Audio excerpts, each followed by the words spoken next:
Bonjour à tous, démystifions l'audio et l'acoustique épisode 2 où je vais aborder un sujet hautement polémique. Est-ce que la qualité sonore des disques vinyles est réellement meilleure? Alors vous le voyez derrière moi, il y a un disque vinyle accroché au mur. Alors je vous rassure, je ne mets pas les disques vinyles uniquement en décoration. J'écoute aussi bien des disques vinyles que des CD. Donc pas d'a priori de mon côté, juste des faits pour démystifier tout cela. Certains prétendent qu'avec le disque vinyle, on aurait toute la quintessence du son, puisque le signal n'est pas échantillonné. Alors il est vrai que le CD est échantillonné à 44 kHz, c'est-à-dire que chaque seconde, on prend 44 000 échantillons. Shannon a démontré en 1949 que pour un signal à spectre borné, c'est-à-dire avec une fréquence minimale et une fréquence maximale, eh bien on est capable de le reconstituer intégralement lorsqu'on l'échantillonne à partir du moment où on l'échantillonne à au moins 2 fois sa fréquence maximale.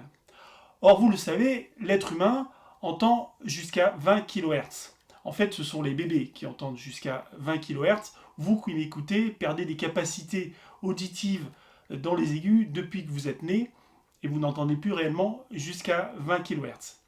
Mais globalement, ça veut dire que le signal que l'être humain écoute est à spectre borné. Et donc, si on l'échantillonne à 2 fois sa fréquence maximum, eh bien, on est capable de le reconstituer intégralement. C'est pour ça qu'on échantillonne le CD à 44 kHz. On a pris un peu de marge, 44 divisé par 2, ça fait 22, afin de pouvoir derrière le reconstituer. Donc en théorie, on est capable de reconstituer intégralement un signal et retrouver toute sa quintessence à partir du moment où il a été échantillonné correctement. Alors le terme correctement est important parce qu'en fait, c'est pour ça que le CD a mauvaise réputation, c'est que les premiers lecteurs CD, cet échantillonnage n'était pas fait correctement. Il faut des filtres qui soient tranchants, il faut de bons convertisseurs, et les premiers lecteurs CD avaient des filtres avec des non-linéarités qui créaient des intermodulations, et les convertisseurs n'étaient pas top, ce qui fait que les premiers lecteurs CD ne rendaient pas toute la promesse qui était vendue, et donc on pouvait être déçu de l'expérience sonore qu'on vivait. Mais aujourd'hui, ce n'est plus le cas. Enfin, rendez-vous compte que même si on trouve de plus en plus de disques vinyles sur les étals de vos disquaires, ils ont été très probablement enregistrés avec des techniques modernes d'enregistrement et donc de l'échantillonnage. Alors certains me rétorqueront qu'avec le disque vinyle, on peut aller beaucoup plus loin en fréquence. Mais comme vous entendez que jusqu'à 20 kHz au maximum, eh bien, ça ne sert à rien. À moins que vous soyez un chien ou une chauve-souris. Il convient cependant de noter que l'échantillonnage se fait en fait en 2 dimensions. Alors, il y a la dimension temporelle que j'ai évoquée précédemment, mais il y a également une dimension en niveau.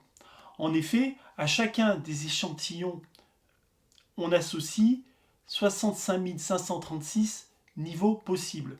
D'où vient ce chiffre? En fait, il vient du fait qu'on échantillonne sur 16 bits. Donc cet échantillonnage à 2 niveaux se fait à 44 kHz sur 16 bits. Donc vous voyez, en une seconde, 44 000 échantillons, 65 536 niveaux possibles, on est loin de la caricature de l'échantillonnage qu'on peut avoir habituellement. Alors oui, avec le CD, on peut aussi avoir toute la quintessence du son.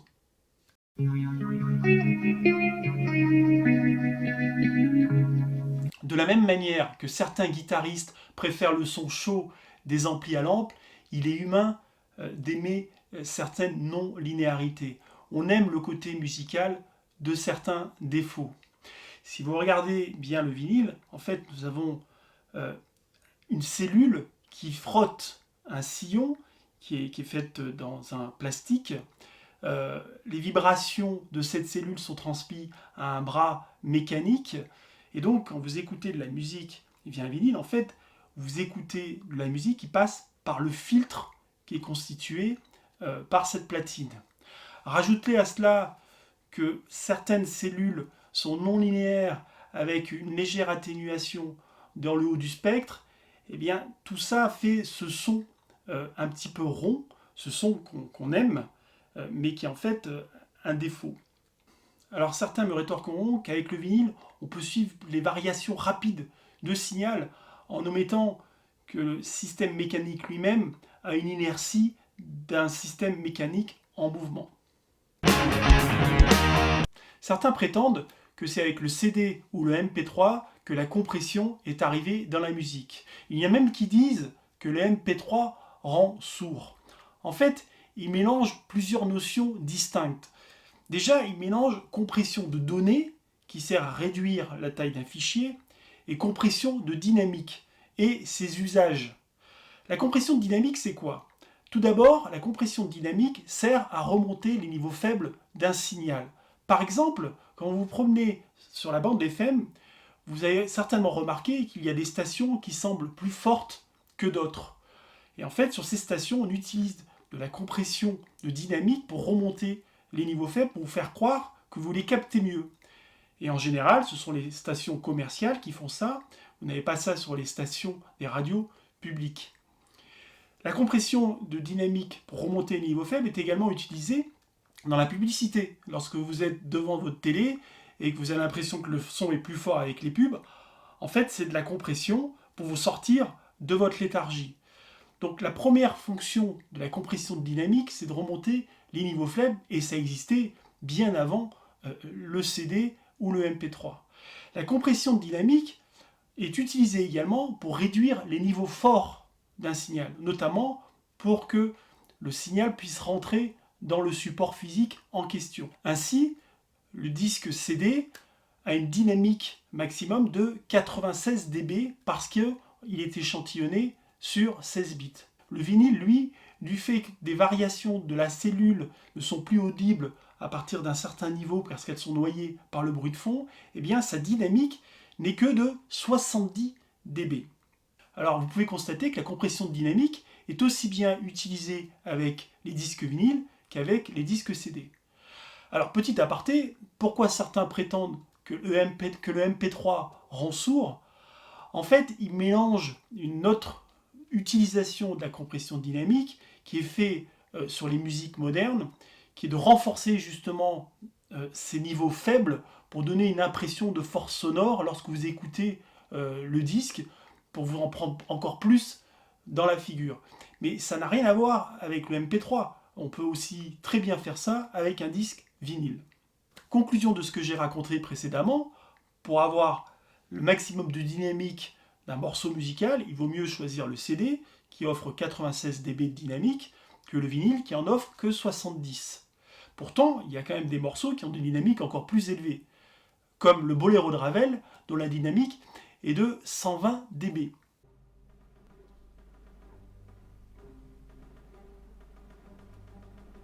Comme vous le savez, le Boléro de Ravel est un morceau qui va crescendo sur les nuances et sur le nombre d'instruments. Ainsi, le niveau sonore est au début très faible, pianissimo, et le morceau se termine avec un niveau sonore très élevé, fortissimo. Comment les ingénieurs du son ont réussi à faire rentrer un morceau de 120 dB de dynamique dans un support qui fait que 70 dB de dynamique? Alors ce que je vais vous dire va peut-être vous dégoûter du vinyle à tout jamais. Mais bon, je vais vous le dire quand même. Donc en fait, le Boléro de Ravel, c'est un morceau qui est un peu comme un escalier. Ça monte comme ça à chacun des marches du crescendo. Et ce qu'on a fait pour le faire entrer sur un disque vinyle, et bien en fait, au fur et à mesure que le morceau avance sur les pam, pam, pam, pam, pam, pam, pam, pam, pam, et bien on baisse le niveau. Donc en fait, au lieu d'avoir un escalier, on a plutôt une scie. Alors rien à voir avec le si de la musique, hein. Je parle d'une scie en termes d'image. Donc vous le voyez, la compression, ça existe depuis longtemps, et on s'en servait déjà sur le vinyle, de fait que le support, eh bien, il est limité en dynamique.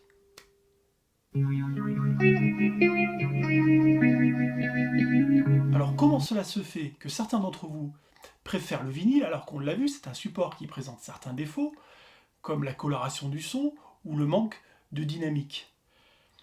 Alors la première raison, c'est de la même manière que lorsque vous mangez un plat, vous n'activez pas uniquement votre sens du goût, mais également votre sens de l'odorat, de la vue, et aussi du toucher et de l'ouïe, eh bien c'est pareil avec le vinyle, il y a d'abord une relation avec l'objet.